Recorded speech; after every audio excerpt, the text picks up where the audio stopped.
So, there's this huge conversation happening right now, and it's all about AI, specifically how artificial intelligence is stepping into the world of art and music. You've probably seen it online, these incredibly detailed images or catchy tunes that weren't made by a person, but by a computer program. You give the AI a prompt, maybe something like a photorealistic astronaut riding a horse on Mars, and it generates a unique image based on that text. This raises some big questions. Is this real art? Does it have the same value as something a human spent hours, days, or even years creating? I spent some time with a few of the big names in AI image generation like Midjourney and DALL-E 3. My first prompt was simple, a close-up cinematic shot of a vintage 1980s robot, detailed and photorealistic. Within about 30 seconds I had 4 different options to choose from. The level of detail was immediately impressive, the metallic sheen, the subtle scuffs and scratches on the robot's surface, the way the light hit its glass eyes. Of course, it's not always perfect. Sometimes the AI gets things a little weird, but with a little bit of refinement, you can get around these issues. The process is iterative. So, we have these impressive AI-generated images, but how do they actually stack up against something made by a human? To find out, I went to websites like Pexels and FreePic, which are full of high-quality photographs and illustrations created by professional human artists. The human-shot photograph was incredible. The photographer had clearly waited for the perfect moment, with the city lights reflecting off wet streets after a rainstorm. There was a story in the image. You could almost feel the energy of the city, but when you put it side by side with the human photograph, you start to notice the difference. The human photograph had a unique point of view. It had imperfections and subtleties that made it feel authentic and grounded.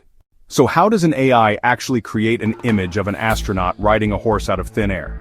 It feels like magic, but it's really just very clever math and a whole lot of data. The technology behind most of these image generators is called a diffusion model. Think of it like this.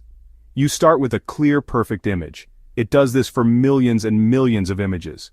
Once the AI has been trained on this process of adding noise, the creative part happens by running that process in reverse. When you give it a text prompt, you're essentially giving it a destination.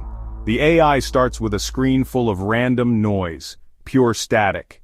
Tools like Suno and Udio are making headlines for their ability to generate complete songs with vocals, lyrics, and multiple instruments from a simple text prompt. I gave one of them a prompt, a soulful R&B track about missing a friend with a slow tempo, electric piano, and female vocals. In less than 2 minutes, I had a 2-minute song. The quality was surprisingly high. What's really striking about these music tools is their versatility. You can ask for almost any genre imaginable. While the songs are often catchy and technically well-constructed, they can sometimes lack a certain spark of originality. The lyrical content, for example, can be quite generic. These tools are perfect for creating royalty-free background music for content creators, jingles for ads, or demo tracks for songwriters. To really appreciate the difference, let's compare an AI-generated track to one made by a human artist. There were tiny imperfections in the singer's voice, a slight waver, a breath taken at a crucial moment, that conveyed a raw, authentic emotion the AI couldn't replicate. The lyrics told a specific personal story filled with details that felt real and earned. Furthermore, human music is often collaborative and emergent. A band in a rehearsal room will bounce ideas off each other. When an artist writes a song about heartbreak, they are drawing from a real, painful memory. An AI has never had its heart broken. It can replicate the form, but it can't access the feeling that gives the form its meaning. To get a complete picture, you have to listen to the people on the front lines. I've seen a lot of opinions from artists, and they are definitely not all on the same page.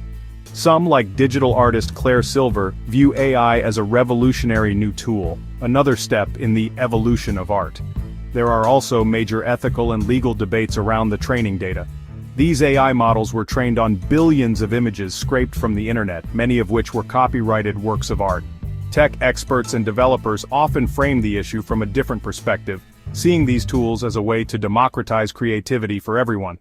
Looking ahead, it's clear that the line between human-made and AI-generated content is only going to get blurrier. The technology is advancing at an exponential rate. We can expect AI to become capable of generating not just static images, but full-motion video, interactive three-dimensional environments, and longer, more complex musical compositions. So after diving into the tools, comparing the results, and listening to the experts, we come back to the big question: can AI truly replace human creativity? Based on where we are today and looking at the near future, the answer seems to be a clear no. What AI is becoming and will continue to become is the most powerful creative tool humanity has ever invented. AI can generate a pretty picture, but it takes a human to make it art. The future of art and music isn't a showdown between AI and humans. It's about how we choose to integrate this new technology into our creative lives while preserving what makes us uniquely human.